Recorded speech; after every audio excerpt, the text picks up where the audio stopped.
Hey, welcome back. Tonight we're going to be talking about security analysts and kind of the role itself. So this is part of a series on cybersecurity jobs that I'm doing. There's a lot of questions around how to get into cybersecurity. If you look around on like the cybersecurity subreddit or the IT career guidance subreddits or kind of any forum, one of the main questions people ask is like, how do you get into cybersecurity?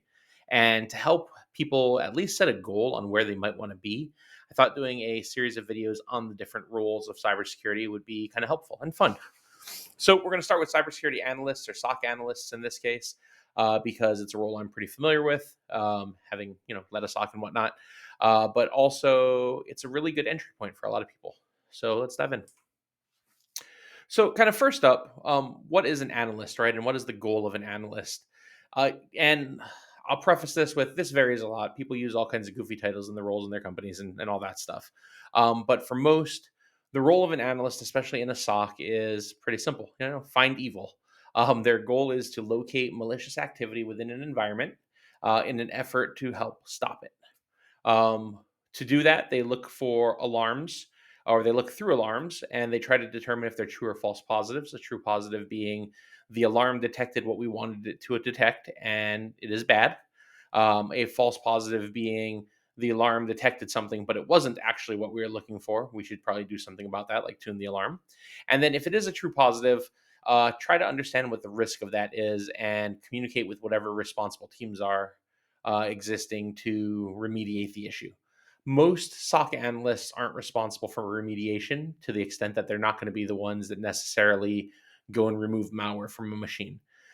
They may not be the ones to make changes on firewalls and things like that. In a lot of organizations, SOC analyst jobs are to do this stuff. They're there to locate things, they're there to help provide risk assessments, true, false, positive, and that type of investigation. Um, they also help during incident response and some other activities related to security, but ultimately, this is kind of the core of the function of their job. To do that, a lot of SOCs will use different types of tools. The predominant tool being their SIM, right? It could be Elastic, it could be Splunk, it could be QRadar, it could be any number of SIM solutions out there. Um, the SIM's job is to bring logs in, generate alarms based on detections, things like that. There's a whole nother video if you're interested in what a SIM is. You can go check that out. But that is their primary tool typically. Um, in addition to that, a lot of analysts will use a variety of data enrichment tools. There's a whole bunch of OSINT tools that are out there to help kind of identify what they're seeing.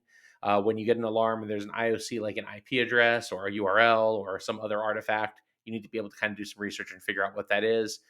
Tooling like Risk IQ, Virus Total, et cetera, all exist. And the idea there is that you need to turn what is factual IOC based data into something meaningful. You need to understand its reputation, its intent, what it does, all that stuff. So there's a whole variety of tools that exist to help with data enrichment.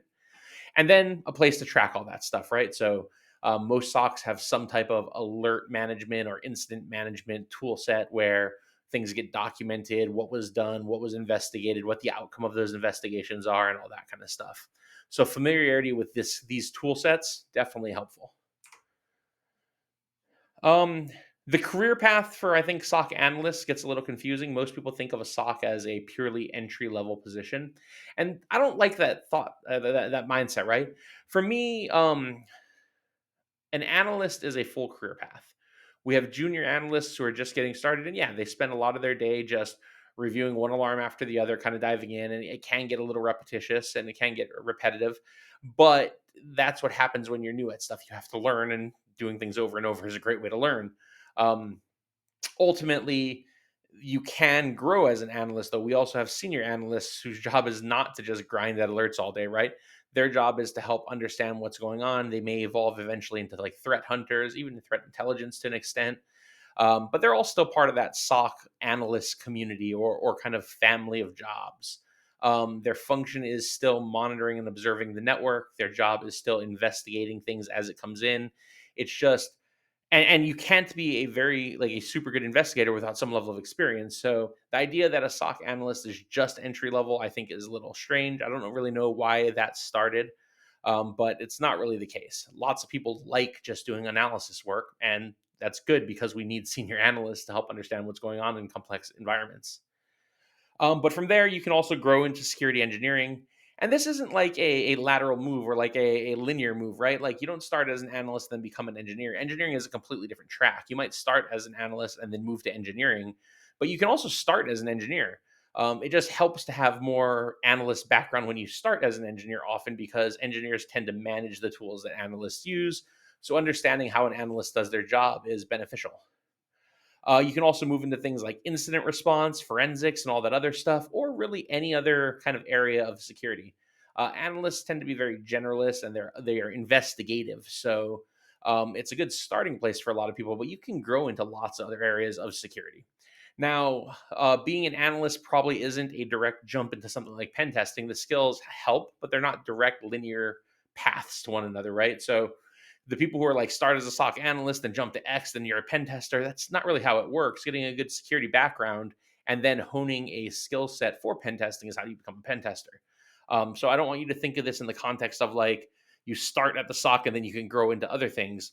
You can start in a SOC. It's a very easy place to start because there's a lot of roles there, and it has probably maybe the lowest, not lowest technical, but the easiest to teach entry level skill set, which is investigating alarms. Um, but you still need to, if you're going to branch way out from that skill set, you still need to just go and learn that stuff.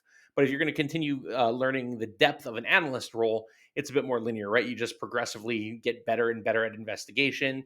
You might add stuff like malware analysis or other like complementary skill sets, and then you just become a higher level and more senior analyst, which is fine. That's a perfectly good path, and we need lots of good analysts. So I never want to discourage people from thinking or that they should stay in the analyst position. It's an excellent role.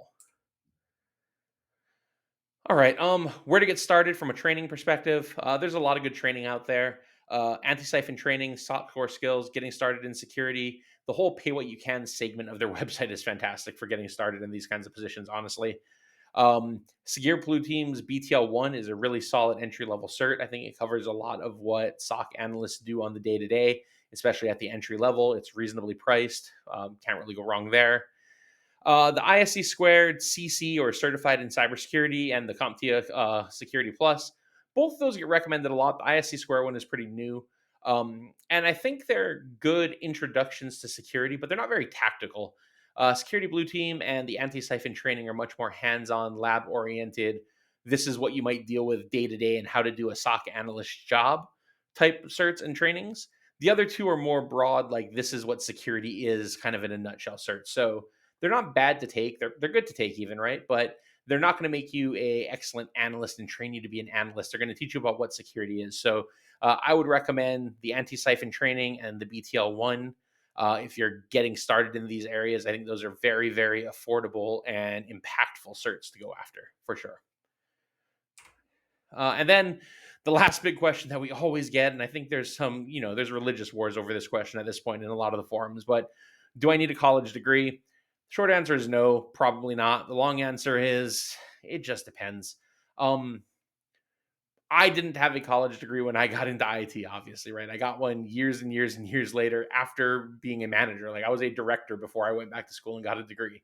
Um, would I discourage someone from getting a college degree? No, it's absolutely one path to learning. And if you do well in educational institutions, learning the way they teach you, cool. If you have the life opportunity to go there and you can afford that, that's great. Not everybody has those things. I was not a person who did well in standard colleges. It's not how I like to learn. It's not how I like to spend my time. I love learning. I just don't like going to class every day. I think it's just not how I'm built. But if you are built that way, cool. It's completely viable. There's no better or worse. It's just whatever way you're going to learn, go do that. Some organizations will want a college degree. Some recruiters will look for college degrees. Some hiring managers think you need to have a college degree. And that's where a lot of this just becomes a crapshoot, right? Like if you end up with a hiring manager like me, I don't care if you have a degree or not. I care that you know how to do the job, you understand the concepts, whether you learn that via a 4-year college, a 2-year college, an online school like Western Governors, whether you learn that by just hacking away at stuff at home and self studying like I did, like that's all good. Whether you did it by grinding out certifications, that's how I tend to learn. So I'm okay with any of that stuff. But there are organizations who are like, hey, you need a 4-year bachelor's, otherwise we're not talking to you. It's the fact of life. You can't really change it. So it could help you in some instances. It'll probably never hurt you, but you have to figure out if you have the ability to grind out a 4 year degree, or if that time could be spent doing it another way, like jumping on a help desk and getting certifications and all that other stuff, right? So there's trade offs, but no, ultimately, you probably don't need a degree for most jobs. All right, and that is the SOC analyst role. If you have any questions, feel free to reach out and share, comment, whatever. I'll do a couple more of these videos. We'll dive into some other roles out there, like vuln management and vuln engineering, and threat hunting and some of those other things. But if there's one you want to see specifically, feel free to message me, and I'll happily make it. Or I'll find somebody who knows about it, and I'll have them make it with me because I'm not an expert on all these roles. But have a great night.